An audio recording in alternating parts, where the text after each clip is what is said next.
समय मिलित भाव में पवित्र ईश्वर उपस्थिति को आसी प्रभु को धन्यवाद दूची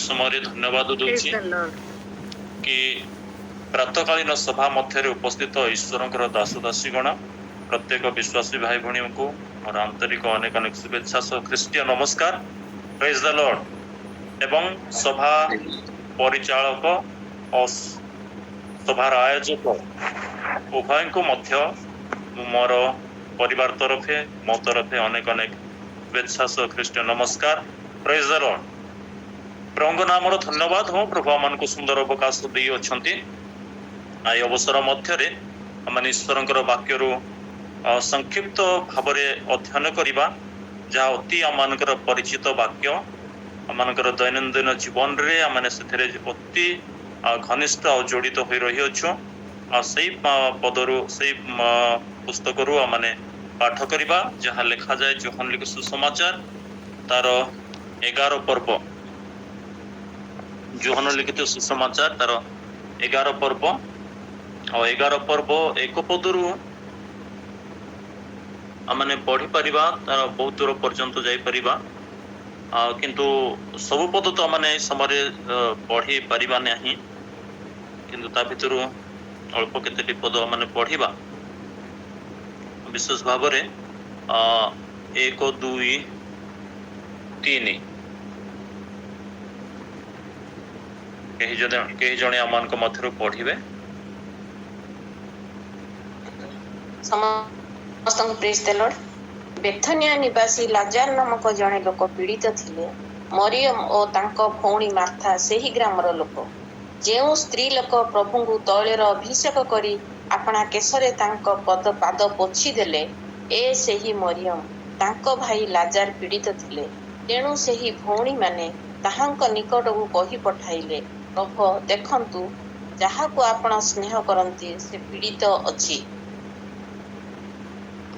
ओके प्रभु पठित वाक्य दिया मन को आशीर्वाद करंतु तो ये शास्त्रांश जो मैंने तौक तौल पढ़ुचे एटा रिलेटेड पर्वटी आ लाजार विषय ही मैंने अनेक समय मैंने शिक्षा कर वर्ष वर्ष शिक्षा कर आसुच्छु तेरे मध्य प्रभु मो प्रभु प्रार्थना करुले तो ये पदटी मत से कहवाई चाहिए आ जो पद आप पढ़ी ना मु पढ़ा चाहिए 11 पद आ से 11 पद जो मैंने कंटिन्यू ये पदटी पढ़ुचु से मैंने बुझीपर से समस्त कथा कहला उतारे से आहुरी कहले आमर बंधु लाजा निद्रा जाई अछंती किंतु तांको निद्रारू उठाइबा निमंते मु जाउछि यीशु अपना शिष्य मानक सहित जेतेले रहिथिले एवं से समय रे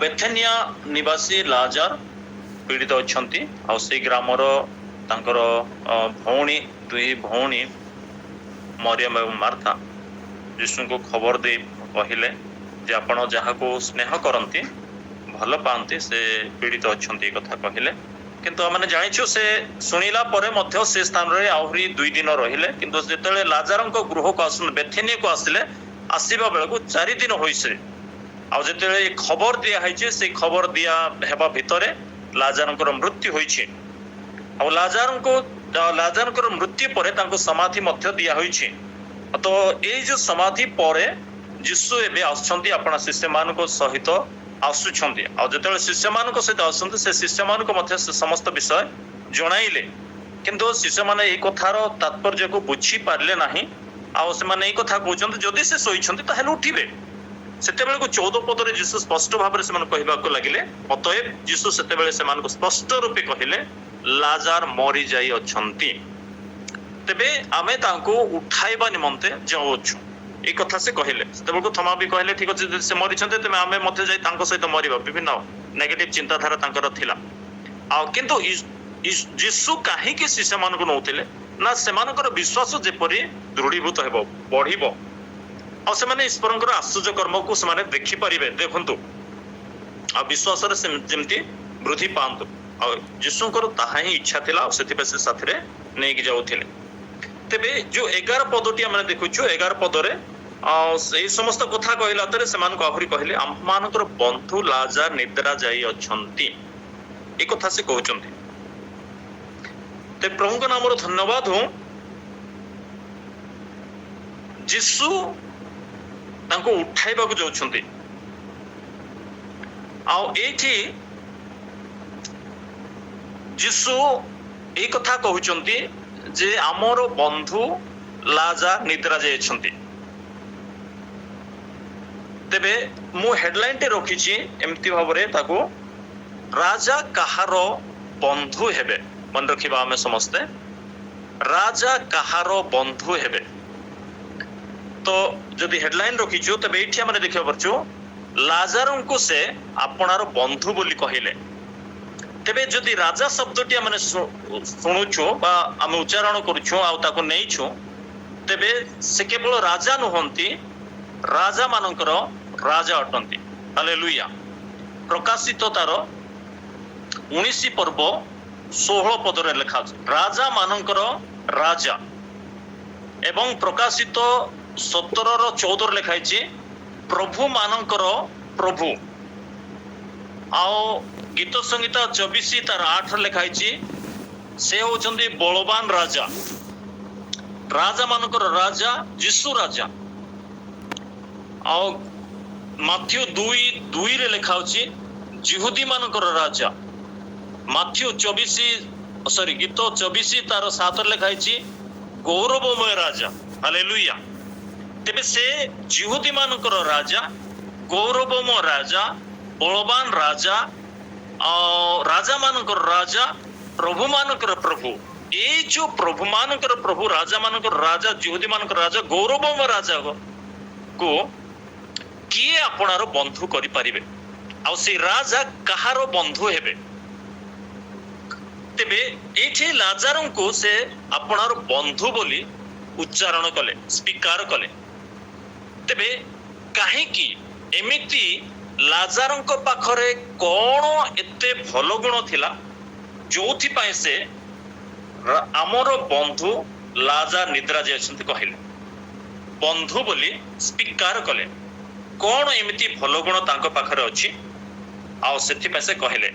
ଯଦି ଆମେ ଏଇ ଯୋଉ 11 ପର୍ବ 12 ପର୍ବ ଯେତେବେଳେ ଦେଖିବା, ତେବେ ତାଙ୍କର ବିଶେଷ ଗୋଟିଏ ଗୁଣ ଆମେ ଦେଖିବାକୁ ପାରିଛୁ, ଯୋଉଟା କି 11 ପର୍ବ ତାର 3 ପଦରେ ଏବଂ 5 ପଦରେ ଆମେ ଦେଖୁଛୁ।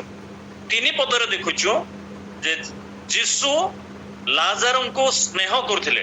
ଭଉଣୀ ମାନେ ଖବର କହିଲେ ଯେ ପ୍ରଭୁ ଆପଣ ଯାହାକୁ ସ୍ନେହ କରନ୍ତି ବା ପ୍ରେମ କରନ୍ତି, ଆଉ ସେଇ ଲାଜାର ପୀଡ଼ିତ ଅଛନ୍ତି। ଆଉ ଯୀଶୁ ଯେ କେବଳ ଲାଜାରଙ୍କୁ ପ୍ରେମ କରୁଥିଲେ ତାହା ନୁହେଁ, 5 ପଦରେ ଦେଖୁଛୁ ସେ 3 ଭାଇ ଭଉଣୀ ସମସ୍ତଙ୍କୁ ସେ ପ୍ରେମ କରେ। ସେ ଗ୍ରାମର 3 ଭାଇ ଭଉଣୀ ଲାଜାରଙ୍କୁ ଯେମିତି ପ୍ରେମ କରୁଥିଲେ, ମରିୟମକୁ ସେଇଭଳି ପ୍ରେମ କରୁଥିଲେ, ମାର୍ଥାଙ୍କୁ ମଧ୍ୟ ସେ ପ୍ରେମ କରୁଥିଲେ। ତେବେ ଭଲ ପାଉଥିଲେ। ତେଣୁ ଗୋଟେ ଗୁଣ ହେବ ଯେ ସେ ତାଙ୍କୁ ଭଲ ପାଉଥିଲେ, ସେଥିପାଇଁ ସେ ତାଙ୍କୁ ବନ୍ଧୁ ବୋଲି କହିଲେ ଚଳି ଆସେ। କିନ୍ତୁ ତାଠାରୁ ବି କିଛି ଅଧିକ ଭଲ ଗୁଣ ଯାହା ରହିଛି, ଯଦି ବା ଏଇ ଶାସ୍ତ୍ରାଂଶରେ ଲିଖିତ ନାହିଁ, ଏବେ ମଧ୍ୟ ଆମେ ଦେଖିପାରିବା ହିତ ଉପଦେଶ ତାର 22 ପର୍ବ ତାର 11 ପଦ। ହିତ ଉପଦେଶ 22:11 ଯଦି କେହି ପାଉଛନ୍ତି ଜଲ୍ଦି ପଢିଦେବେ। ତ ସେ ସ୍ଥାନରେ କିଛି ଆହୁରି ଅଧିକ ବିଷୟ ଅଛି ଯୋଉଥିପାଇଁ କି ଲାଜାରଙ୍କୁ ସେ ଆପଣାର ବନ୍ଧୁ ବୋଲି ସ୍ୱୀକାର କରିଅଛନ୍ତି।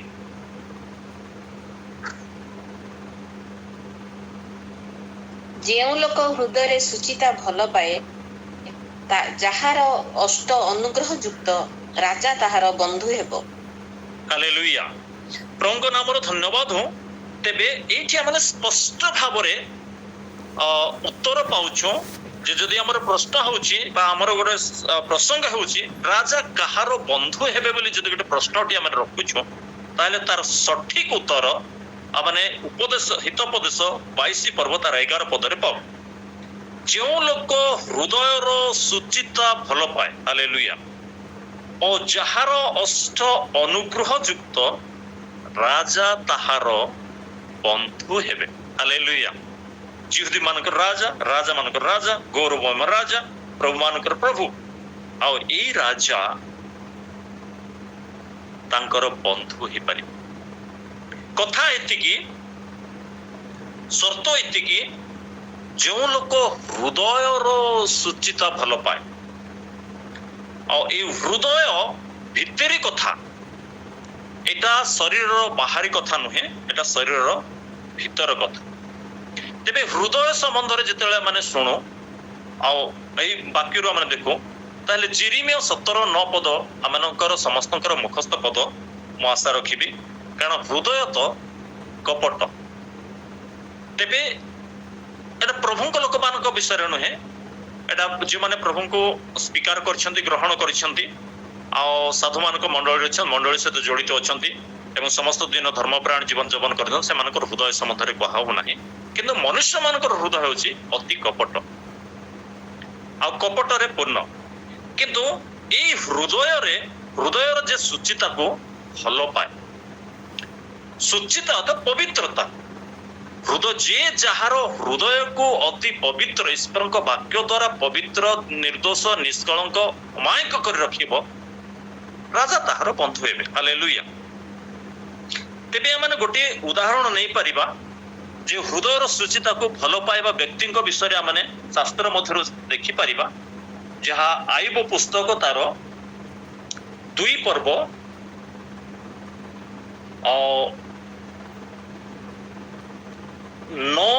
9 ଏବଂ 10 ପଦ। ତେବେ ଆଇବଙ୍କ ବିଷୟରେ ଲେଖାଯାଏ, ତହିଁରେ ତାହାର ଭାର୍ଯ୍ୟା ତାହାକୁ କହିଲା, ତୁମ୍ଭେ କି ଏ ଯାଏଁ ଆପଣାର ସରଳତା ଦୃଢ଼ କରି ଧରୁଅଛ, ପରମେଶ୍ୱରଙ୍କୁ ପରିତ୍ୟାଗ କରି ମର। ସେ ତାହାଙ୍କୁ କହିଲା, ତୁମ୍ଭେ ଏକ ମୁଢ଼ା ସ୍ତ୍ରୀ ପରି କଥା କହୁଅଛ, କ'ଣ ଆମ୍ଭେମାନେ କି ପରମେଶ୍ୱରଙ୍କ ହସ୍ତରୁ ମଙ୍ଗଳ ଗ୍ରହଣ କରିବା ଆଉ ଅମଙ୍ଗଳ କ'ଣ ଗ୍ରହଣ କରିବା ନାହିଁ? ଏହି ସବୁରେ ଆଇବ ଆପଣା ଅଷ୍ଟରେ ପାପ କଲା ନାହିଁ। ପ୍ରେଜ୍ ଦ ଲର୍ଡ, ହାଲେଲୁୟା। ତେବେ ଏ ସମସ୍ତ ସ୍ୱାମୀ ସ୍ତ୍ରୀଙ୍କର କଥାବାର୍ତ୍ତାରେ ଏବଂ ଆଇବଙ୍କର ସ୍ତ୍ରୀ ଯେଉଁ ପ୍ରଶ୍ନ କହିଲେ, ସେଇ ପ୍ରଶ୍ନର ଉତ୍ତର ଅନୁସାରେ ଆଇବ ଅସ୍ୱୀକାର କଲେ ନାହିଁ, ପରିତ୍ୟାଗ କଲେ ନାହିଁ।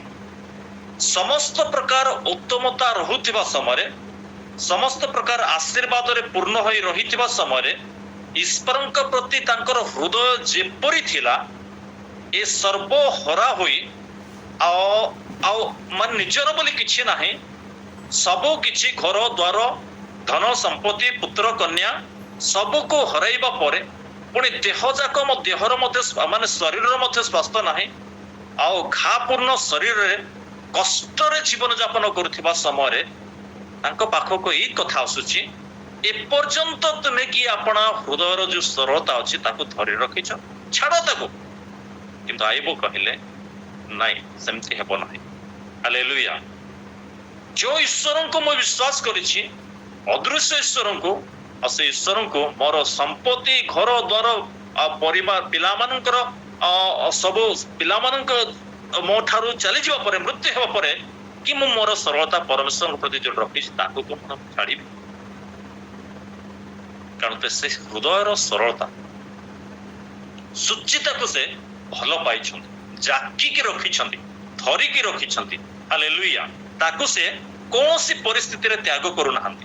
କିନ୍ତୁ ତାର ପୂର୍ବବର୍ତ୍ତୀ ବ୍ୟକ୍ତି ଆଇବଙ୍କର ସ୍ତ୍ରୀଙ୍କ ବିଷୟରେ ଯେତେବେଳେ ଦେଖିଛୁ, ଭଲ ସବୁ କିଛି ତାଙ୍କର ପଜିଟିଭ ଥିବା ସମୟରେ, ସକାରାତ୍ମକ ଭାବରେ ସବୁ ଆଶୀର୍ବାଦରେ ପୂର୍ଣ୍ଣ ଥିବା, ଘର ପରିପୂର୍ଣ୍ଣ ହୋଇଥିବା ସମୟରେ ଅତି ସରଳ ଭାବରେ ତାଙ୍କର ବିଶ୍ୱାସରେ ସେ ସାଥ ଦଉଥିଲେ। କିନ୍ତୁ ଯେତେବେଳେ ସବୁ ହରା ହେଇଛି, ସବୁ ତାଙ୍କଠାରୁ ଚାଲି ଯାଇଛି, ଏମିତି ସମୟରେ ସେ ମାନେ ସମ୍ପୂର୍ଣ୍ଣ ଭାବରେ ଯୋଉ ସରଳତା ଥିଲା, ଯୋଉ ପବିତ୍ରତା ଥିଲା ଆଉ ଯୋଉ ସୂଚି ଥିଲା ଜୀବନରେ ହୃଦୟର, ତାକୁ ସେ ପରିତ୍ୟାଗ କରି ସାରିଲେ। ସେ ପରିତ୍ୟାଗ କରି ଆଇବଙ୍କୁ ମଧ୍ୟ ସେ ଏବେ ପରାମର୍ଶ ଦଉଛନ୍ତି ଏବଂ ଆଇବଙ୍କୁ କମାଣ୍ଡ କରୁଛନ୍ତି, ଆଇବଙ୍କୁ ଗୋଟେ ପରୀକ୍ଷାମୂଳକ ଭାବେ ତାଙ୍କ ପାଖରେ ଠିଆ ହେଇଛନ୍ତି।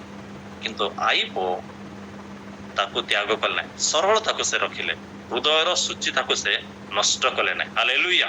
ପ୍ରଭୁଙ୍କ ନାମରେ ଧନ୍ୟବାଦ ହଉ। ତେବେ ଯେଉଁ ଲୋକ ହୃଦୟର ସୁଚିତା ଭଲ ପାଏ, ଏ ସୁଚିତାକୁ ଆମେ ଭଲ ପାଇବାର, ଆମେ ପ୍ରଭୁଙ୍କ ଲୋକ ଭାବରେ ହୃଦୟର କୌଣସି ପରିସ୍ଥିତି କେତେବେଳେ ଅନୁକୂଳ ହେଇପାରେ, କେତେବେଳେ ପ୍ରତିକୂଳ ହେଇପାରେ। ଅନୁକୂଳ ସମୟରେ ଯେମିତି ଆମମାନଙ୍କର ହୃଦୟ, ପ୍ରତିକୂଳ ସମୟରେ ମଧ୍ୟ ଆମମାନଙ୍କର ହୃଦୟ କ'ଣ ସେଇ ପ୍ରକାର ରହେ କି? ଚିନ୍ତାର ବିଷୟ, ଗୋଟେ ପ୍ରଶ୍ନବାଚୀ ସୃଷ୍ଟି। କିନ୍ତୁ ମନେ ରଖିବା, ପ୍ରତିକୂଳ ସମୟରେ ମଧ୍ୟ ଆଇବଙ୍କ ଭଳି ଯଦି ଆମେ ଆପଣର ହୃଦୟର ସୁଚିତାକୁ ଆମେ ଧରି ରଖିବା, ଆମ ଠାରୁ ଧନ୍ୟ ପୁରୁଷ ଧନ୍ୟ ନାରୀ ଆଉ କେହି ହେବନି। ହାଲେଲୁୟା। ପ୍ରଭୁଙ୍କ ନାମର ଧନ୍ୟବାଦ ହଉ, ପ୍ରଭୁଙ୍କ ଗୌରବ ହେଉ। ତେବେ ଆମେ ଦେଖିବା ପାରୁଛୁ ଯେ ଏଇଠି ଆମେ ଦେଖିବା ପାରୁ ହୃଦୟର ସରଳତାକୁ ଭଲ ପାଇବା, ତେବେ ରାଜା ତାହାର ବନ୍ଧୁ ହେବେ। ଦ୍ୱିତୀୟ କଥା ମୁଁ ଆପଣମାନଙ୍କୁ କହିବାକୁ ଚାହିଁବି ଯେ ଲେଖା ଅଛି ଯାହାର ଅଷ୍ଟ ଅନୁଗ୍ରହ ଯୁକ୍ତ। ପ୍ରଥମ କଥା ହଉଛି ହୃଦୟର ସରଳତାକୁ ଭଲ ପାଇବା। ଦ୍ୱିତୀୟ କଥା ଯାହାର ଅଷ୍ଟ, ଯାହାର ମୁଖ ଅନୁଗ୍ରହ ଯୁକ୍ତ, ଦୟାରେ, ଯାହାର ମୁଖ ଦୟାରେ ପୂର୍ଣ୍ଣ ଥାଏ, ସେ ରାଜାଙ୍କର ବନ୍ଧୁ ହେଇପାରିବ। ହାଲେଲୁୟା। ପ୍ରଭୁଙ୍କ ନାମର ଧନ୍ୟବାଦ ହଉ। ତେବେ ଯାହା ପ୍ରଭୁଙ୍କ ବାକ୍ୟରେ ଲେଖା ଅଛି, ଦୁଇଟି ଉଦାହରଣ ଆମେ ନେଇପାରିବା। ଗୋଟେ ହଉଛି ଯହୋଶୁଆ 2 ତାର 12 ପର୍ବ, ଆଉ ଗୋଟେ ହଉଛି ପ୍ରଥମ ସାମୁଏଲ 25 ପର୍ବ 23 ପଦରୁ 27 ପଦ ପର୍ଯ୍ୟନ୍ତ ନେଇପାରିବା। ତେବେ ଯହୋଶୁଆ 2 ତାର 12ରେ ଆମେ ଦେଖିବା ପାରୁଛୁ, ଯେଉଁ ସମୟରେ ଯହୋଶୁଆ ଜିରିହ ନଗର ଅନୁସନ୍ଧାନ କରିବା ପାଇଁ 2 ଜଣ ବ୍ୟକ୍ତିଙ୍କୁ ପଠେଇଲେ। ସେହି ସମୟରେ 2 ଜଣ ସେମାନେ ଜର୍ଦ୍ଦନ ପାର ହେବା ପରେ ଜିରିହ ନଗରକୁ ଗଲେ। ଆଉ ଜିରିହ ନଗରକୁ ଯେତେବେଳେ ଯାଉଛନ୍ତି, ସେହି ସମୟରେ ନଗର ଦ୍ୱାରରେ ଜଣେ ସ୍ତ୍ରୀ ଲୋକ ରହୁଛନ୍ତି ରାହାବ। ଆଉ ଯେତେବେଳେ ରାହାବ ପାଖରେ ଏମାନେ ପହଞ୍ଚିଲେ, ଆଉ ରାହାବ ତାଙ୍କୁ ଗ୍ରହଣ କଲେ। ହାଲେଲୁୟା। ପ୍ରଭୁଙ୍କ ନାମର ଧନ୍ୟବାଦ ହଉ। ଆଉ ଏ 2 ବ୍ୟକ୍ତିଙ୍କୁ ରଖିଲେ, କିନ୍ତୁ କୌଣସି ବିଶ୍ୱସ୍ତ ସୂତ୍ରରେ କେହି ଜଣେ ଜିରିହରୁ ସମ୍ବାଦ ରାଜାଙ୍କୁ ଜଣାଇଲେ, ଜିରିହ ରାଜାଙ୍କୁ ଜଣାଇଲେ ଯେ ଆମ ଦେଶ ଅନୁସନ୍ଧାନ କରିବା ପାଇଁ ଇସ୍ରାଏଲରୁ କେତେକ ଲୋକ ଆସିଅଛନ୍ତି। ସେତେବେଳେ ରାଜା ସେମାନଙ୍କୁ ଖୋଜିବା ପାଇଁ ତାଙ୍କର ସୈନ୍ୟକୁ ପଠାଇଲେ ଏବଂ ରାହାବ ପାଖକୁ ପଚାରିଲେ ଯେ ଯେଉଁ ଲୋକମାନେ ଦେଶ ଅନୁସନ୍ଧାନ କରିବା ପାଇଁ ଦେଖିବା ପାଇଁ ଆସୁଛନ୍ତି, ଆଉ ସେ ଲୋକମାନେ କାହାନ୍ତି?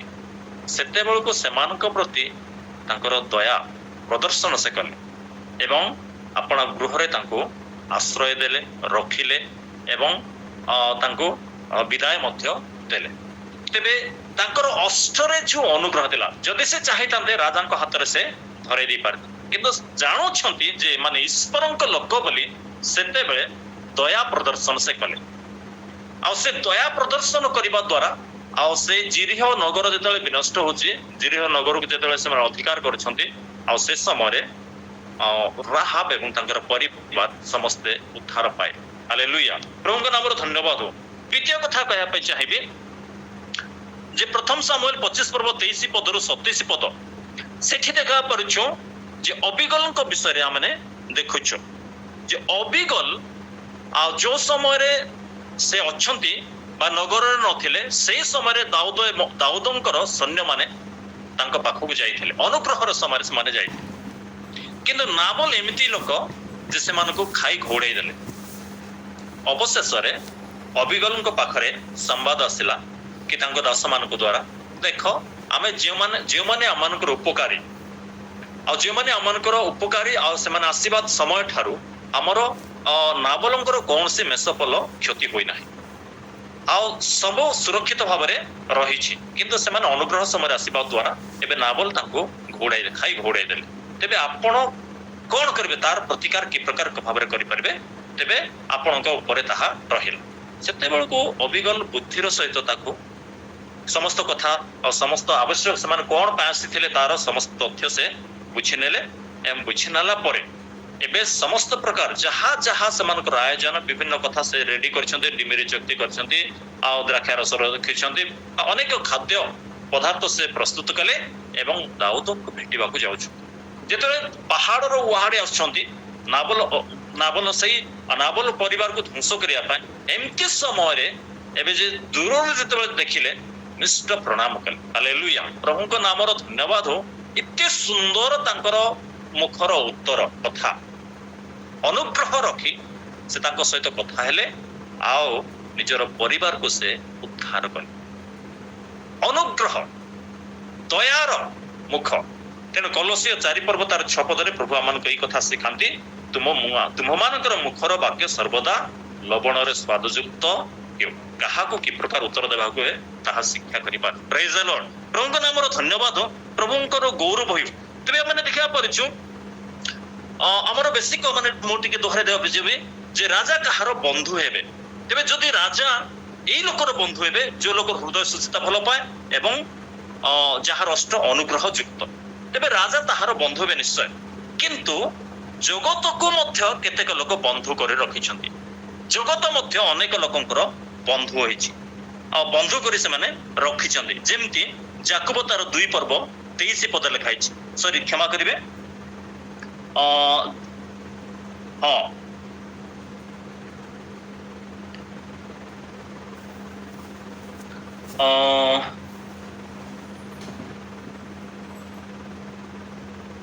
ଯାକୁବ 4 ପର୍ବ ତାର 4 ପଦ କେ ଯଦି ଜଲ୍ଦି ଟିକେ ପଢିଦେବେ କି? हे ବ୍ୟଭିଚାରୀ ଗଣ, ଏ ବ୍ୟଭିଚାରିଣୀ ମାନେ ଜଗତର ମିତ୍ରତା ଈଶ୍ୱରଙ୍କର ମୁଁ ସେ ଫାଷ୍ଟ ଶବ୍ଦକୁ ଯାଉ ନାହିଁ, କିନ୍ତୁ ଲେଖା ଅଛି ଜଗତର ମିତ୍ରତା ଈଶ୍ୱରଙ୍କର ଶତ୍ରୁତା। ଏହା କଣ ଜାଣ ଈଶ୍ୱରଙ୍କର ନାହିଁ? ଶତ୍ରୁତା ଏହା କି ତୁମେ ମାନେ ଜାଣ ନାହିଁ? ତେବେ ଜଗତର ମିତ୍ର, ଜଗତର ବନ୍ଧୁ, ଈଶ୍ୱରଙ୍କର ଶତ୍ରୁ। ତେବେ ଯେମିତି ଈଶ୍ୱରଙ୍କର ବନ୍ଧୁ ଅଛନ୍ତି ସେମିତି ଜଗତର ମଧ୍ୟ କେତେକ ବନ୍ଧୁ ଅଛନ୍ତି, ବନ୍ଧୁ ହେଇପାରୁଛନ୍ତି। ତେବେ ଜଗତର ବନ୍ଧୁ ସେମାନେ କେମିତି ତାଙ୍କର କାର୍ଯ୍ୟକଳାପ କଣ ନା ପ୍ରଥମ ଯୋହନ 2:16 ଲେଖା ହେଇଛି। କାରଣ ଏଇ ଲୋକକୁ ଜଗତର ବନ୍ଧୁ, ଏଇ ମାନେ ଜଗତର ବନ୍ଧୁ ଆଉ ଜଗତର ଯଦି ସେମାନେ ବନ୍ଧୁ ତାହେଲେ ସେମାନଙ୍କର ଜୀବନ ଶୈଳୀ ଏମିତି, ଯାହାକି 2:16 ପ୍ରଥମ ଯୋହନ 2:16 ଲେଖା ହେଇଛି। କାରଣ ଶାରୀରିକ ଅଭିଳାଷ, ଚକ୍ଷୁର ଅଭିଳାଷ, ଲୌକିକ ଗର୍ବ, ଏଟା ହଉଛି ଜଗତର ବନ୍ଧୁ ଲୋକମାନଙ୍କର। ଯେ ଶାରୀରିକ ଅଭ୍ୟାସ କଣ ନା ଆମର ଅନ୍ତରର ମନ୍ଦ ସ୍ୱଭାବକୁ ଅଗ୍ରସର କରାଉଥିବା ଇନ୍ଦ୍ରିୟ ସମ୍ବନ୍ଧୀୟ ଶାରୀରିକ କ୍ଷୁଧାକୁ ସୂଚିତ କରାଏ, ଯୋଉଟାକୁ ଶାରୀରିକ ଅଭିଳାଷ ବୋଲି କୁହାଯାଏ। ଦ୍ୱିତୀୟ କଥା କହିବି ଚକ୍ଷୁର ଅଭିଳାଷ, ଆମେ ଦେଖୁଥିବା ବିଷୟରୁ ଉତ୍ପନ୍ନ ମନ୍ଦ ଇଚ୍ଛାକୁ ସୂଚିତ କରାଏ ବା ଜଣାଇ ଦିଏ, ସେଟା ହଉଛି ଚକ୍ଷୁର ଅଭିଳାଷ। ତୃତୀୟ ବିଷୟ ଲୌକିକ ଗର୍ବ, ଆତ୍ମ ପ୍ରଦର୍ଶନ ବା ଆତ୍ମ ଗୌରବ ପାଇଁ ଅଶୁଚି ଅଭିଳାଷକୁ ସୂଚିତ କରାଏ ବା ପ୍ରକାଶ କରେ। ଯାହାଙ୍କ ଜୀବନ ଏସବୁ ଆସେ ସେଟା ହଉଛି ଏଇ ଜଗତକୁ ମିତ୍ର ଭାବରେ ଯେମାନେ ରଖିଛନ୍ତି। କିନ୍ତୁ ମନେ ରଖିଥିବା ଯେ ଜଗତକୁ ମିତ୍ର କରେ ସେ ଈଶ୍ୱରଙ୍କର ସଦାକାଳ ନିମନ୍ତେ ଈଶ୍ୱରଙ୍କର ଶତ୍ରୁ ହିଁ ରହିବ। ଅପୋଜିଟ ସାଇଡରେ ଯେ ଈଶ୍ୱରଙ୍କୁ ଆପଣର ମିତ୍ର କରେ ସେ ଜଗତର ମଧ୍ୟ ଶତ୍ରୁ ହିଁ ରହିବ। ଏଟା ବି ଆମମାନଙ୍କୁ ଆମେ ଜାଣିବାକୁ ପାଉ। ତେବେ ଯେମିତି ଆମେ ଦେଖିବା ପାରୁଛୁ ଯାକୁବ 2:23 ଅବ୍ରାହମ ଈଶ୍ୱରଙ୍କ ଠାରେ ବିଶ୍ୱାସ କଲେ ଏବଂ ଈଶ୍ୱର ତାଙ୍କୁ ଧାର୍ମିକ ବୋଲି ଗଣନା କଲେ ଆଉ ସେ ଈଶ୍ୱରଙ୍କର ବନ୍ଧୁ, ଈଶ୍ୱରଙ୍କ ସାକ୍ଷାତରେ ସେ ବନ୍ଧୁ ହେଲେ। ହାଲେଲୁୟା। ଆଉ ଏହା ଆମମାନଙ୍କୁ ମନେ ରଖିବାକୁ ହେବ ଯେ ପ୍ରଭୁ ଯୀଶୁଙ୍କର ଆଗମନ ଅତି ଘଡ଼ି ସନ୍ଧି ସମୟ ମଧ୍ୟରେ ଅନେକ ଜଗତକୁ ଆପଣର ଅତି ଘନିଷ୍ଠ ବନ୍ଧୁ ମଧ୍ୟ କରି ଅଛନ୍ତି। ତେବେ ଏ କଥା ଆମଙ୍କ ପାଇଁ ଗୋଟେ ଚେତାବନୀ, ଯୋଉଟାକି ଯାକୁବ 4:4 ସେଟା ହଉଛି ଆମମାନଙ୍କର ପାଇଁ ଚେତାବନୀ। ଯଦି ଚେତାବନୀ ତେବେ ଆମମାନେ ତାର ପରିଣାମକୁ ମଧ୍ୟ ଆମେ ଦେଖିପାରିବା। ଯେ ତାର ପରିଣାମ କଣ ନା ଜଗତକୁ ଯେଉଁମାନେ ଆପଣର ବନ୍ଧୁ କରନ୍ତି ସେମାନଙ୍କ ପାଇଁ ସେମାନଙ୍କର ପରିଣାମ ରହିଛି। ଆଉ ସେ ପରିଣାମ କଣ ନା ପ୍ରଥମ କରିନ୍ଥିୟ 6 ପର୍ବ ତାର 9 ଏବଂ 10 ସେ ପରିଣାମ ହଉଛି ଅଧାର୍ମିକ ମାନେ ଯେ ଈଶ୍ୱରଙ୍କ ରାଜ୍ୟର ଅଧିକାରୀ ହେବେ ନାହିଁ। ଏହା କିନ୍ତୁ ଆମେ ସମସ୍ତେ ଜାଣିଛୁ। ପ୍ରେଜ୍ ଦ ଲର୍ଡ। ପ୍ରଭୁଙ୍କ ନାମର ଧନ୍ୟବାଦ। ତେବେ ଜଗତର ମିତ୍ର ଯେଉଁମାନେ ହୁଅନ୍ତି ଆଉ ଏଇଭଳି ଭାବରେ ଜୀବନ ଯାପନ କରନ୍ତି ସେମାନେ ଈଶ୍ୱରଙ୍କ ରାଜ୍ୟରେ ପ୍ରବେଶ କରିପାରିବେ ନାହିଁ। ଆଉ ତାର ଉଦାହରଣ ସ୍ୱରୂପ ଆମେ ଆହୁରି କେତେକ ଉଦାହରଣ ଦେଖିପାରିବା। ମାଥିଉ ଲିଖିତ ସୁସମାଚାର 7 ପର୍ବ ତାର 22ରୁ 23 ପଦ ପର୍ଯ୍ୟନ୍ତ ଏବଂ ଲୁକ ଲିଖିତ ସୁସମାଚାର 13 ପର୍ବ ତାର 25ରୁ 27 ପଦ ପର୍ଯ୍ୟନ୍ତ ସେ ବିଷୟ ଆମେ ଦେଖିବାକୁ ପାରୁଛୁ। ଏ ହେଉଛି ଜଗତକୁ ମିତ୍ର କରିବାର ପରିଣାମ। ତେବେ ରାଜାଙ୍କୁ ବନ୍ଧୁ କରିବାର ତାର ମଧ୍ୟ ଗୋଟେ ପରିଣାମ ରହିଛି। ରାଜାଙ୍କୁ ଯିଏ ବନ୍ଧୁ କରିବ ତାର ପରିଣାମ କଣ ହେବ ନା ତାର ପରିଣାମ ହଉଛି ଯେ ଯୋହନ ଲିଖିତ ସୁସମାଚାର 11 ପର୍ବ ତାର 43 ପଦ ପରିଣାମ ସେଇଠି। ଯେଉଁ ସମୟରେ ଲାଜାର ମୃତ୍ୟୁବରଣ କରିଥିଲେ କିନ୍ତୁ ଲାଜାର ଯୀଶୁଙ୍କୁ ଆପଣର ବନ୍ଧୁ କରିଥିଲେ। ଆଉ ଏବେ ଆମେ କହିପାରୁଛୁ ଯେ ଲାଜାର ଯଦି ବା ସେ 11 ପର୍ବରେ ସ୍ପଷ୍ଟ ଭାବରେ ଅଧିକ ବିଷୟ ଲେଖା ନାହିଁ, କିନ୍ତୁ ହିତୋପଦ 22:11 ଅନୁସାରେ ହୃଦୟର ସୁଚିତା ଏବଂ ମୁଖ ଅଷ୍ଟ ଅନୁଗ୍ରହ ଯୁକ୍ତ, ତେବେ ରାଜା ତାହାର ବନ୍ଧୁ ହେବେ। ତାହେଲେ ଆମେ କନଫର୍ମ ହଉଛୁ ଲାଜାରଙ୍କର ଜୀବନ ଶୈଳୀ ତାହା ହିଁ ଥିଲା। ତାଙ୍କର ହୃଦୟକୁ ସେ ସୂଚି ଅପବିତ୍ର କରି ରଖିଥିଲେ ଏବଂ ଅଷ୍ଟରେ ତାଙ୍କର ଅନୁଗ୍ରହ ରଖିଥିଲେ। ସେଥିପାଇଁ ରାଜା ତାଙ୍କୁ ବନ୍ଧୁ କରିଥିଲେ। ତେବେ ତାର ପରିଣାମ କଣ ନା ଲାଜାର ଯେତେବେଳେ ମୃତ୍ୟୁବରଣ କଲେ, ଆଉ ସେଥିପାଇଁ ସେ ଆସିଲେ ଏବଂ ତାଙ୍କୁ ମୃତ୍ୟୁରୁ ଉଠାଇଲେ। ହାଲେଲୁୟା। ଈଶ୍ୱରଙ୍କର ଗୌରବ ହେଉ। ତ ସେଥିପାଇଁ ସେ ତାହାଙ୍କୁ ଉଠାଇଲେ ଆଉ ମୃତ୍ୟୁରୁ ସେ ବାହାରି ଆସିଲେ। ପ୍ରଭୁଙ୍କ ନାମର ଧନ୍ୟବାଦ ହଉ। ଆଜି ବି ଯେଉଁମାନେ ତାକୁ ପରିଣାମ ସ୍ୱରୂପେ ଯେଉଁମାନେ ଶୁଣୁଥିଲୁ ଯେ ଈଶ୍ୱରଙ୍କର ଯେ ମିତ୍ର ହେବ ସେ ଜଗତର ଶତ୍ରୁ ହେବ ବୋଲି, ତେବେ ତାହା ଆମେ ଦେଖିବାକୁ ପାରୁଛୁ ପ୍ରଭୁଙ୍କ ବାକ୍ୟରେ ଯୋହନ ସୁସମାଚାର 12 ପର୍ବ ତାର 10 ପଦରେ। ଯୋହନ 12:10 କେ ଜଣେ ପଢିଦେବେ କି? କିନ୍ତୁ ଲାଜାରଙ୍କୁ ମଧ୍ୟ ବଧ କରିବା ନିମନ୍ତେ ପ୍ରଧାନ ଯାଜକମାନେ ମନ୍ତ୍ରଣା କଲେ। ହଁ, ଦେଖନ୍ତୁ ଲାଜାର ଯୀଶୁଙ୍କର ବନ୍ଧୁ, ଯୀଶୁଙ୍କୁ ସେ ନିଜର ବନ୍ଧୁ କରିଛନ୍ତି। ତେବେ ରାଜାଙ୍କୁ ବନ୍ଧୁ କରିବା ଦ୍ୱାରା ଜଗତ ତାର ଶତ୍ରୁ ହେଉଛି। ତେବେ ଏଇଠି ଆମେ ଦେଖିପାରୁଛୁ ଲାଜାରଙ୍କୁ ମଧ୍ୟ ସେ ସମୟରେ ଶାସ୍ତ୍ରୀ ମାନେ ବୋଧ କରିବା ପାଇଁ ଚେଷ୍ଟା କରୁଥିଲେ, ତାଙ୍କର ଶତ୍ରୁ ହେଇ ରହିଲେ। କାହିଁକି? ଲାଜାରଙ୍କର ଲାଜାର ମୃତ୍ୟୁରୁ ଜି ଉଠିବା ଦ୍ୱାରା, ଯୀଶୁ ତାଙ୍କୁ ଜୀବନ ଦାନ ଦେବା ଦ୍ୱାରା ଯିହୁଦୀ ମାନଙ୍କ ମଧ୍ୟରୁ ଅନେକ ଲୋକ ବିଶ୍ୱାସ କରି ଯୀଶୁଙ୍କର ଅନୁଗାମୀ ହେବାକୁ ଲାଗିଲେ। এই ସମସ୍ତ ଯେ କଥା ଯେତେବେଳେ ଶାସ୍ତ୍ରୀ ମାନଙ୍କୁ ଶୁଣାଇ ଦିଆଗଲା, ସେତେବେଳେ ସେମାନେ ଦେଖିଲେ ଯେ ଅନେକ ଲୋକ ଏବେ ଯୀଶୁଙ୍କର ଅନୁଗାମୀ ହେଉଛନ୍ତି। ସେମାନଙ୍କର ଭୟ ତାଙ୍କର ପଦବୀରୁ ତାଙ୍କୁ ବହିଷ୍କାର କରାଯିବ, ରୋମୀୟ ସରକାର ତାଙ୍କୁ ପନିଶମେଣ୍ଟ ଦେବ, ଦଣ୍ଡ ଦେବ।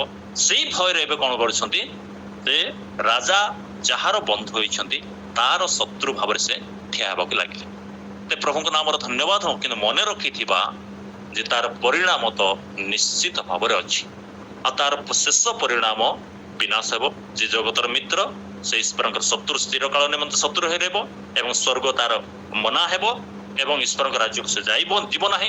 କିନ୍ତୁ ଯେ ଈଶ୍ୱରଙ୍କର ମିତ୍ର ହେବ, ଯୀଶୁଙ୍କର ମିତ୍ର ବା ପ୍ରଭୁଙ୍କର ମିତ୍ର ହେବ, ଆଉ ତାହେଲେ ସେ ଅନନ୍ତ ଜୀବନ ପାଇବ, ମୃତ୍ୟୁରୁ ପୁନରୁତ୍ଥାନ ହେବ। ହାଲେଲୁୟା। ଆଉ ଈଶ୍ୱରଙ୍କ ରାଜ୍ୟରେ ଅନନ୍ତ କାଳ ସେ ବାସ କରିବ। ପ୍ରଭୁ ଆପଣ ବାକ୍ୟ ଦେଇ ଆମ ସମସ୍ତଙ୍କୁ ଆଶୀର୍ବାଦ କରନ୍ତୁ। ଆମେନ୍, ଆମେନ୍।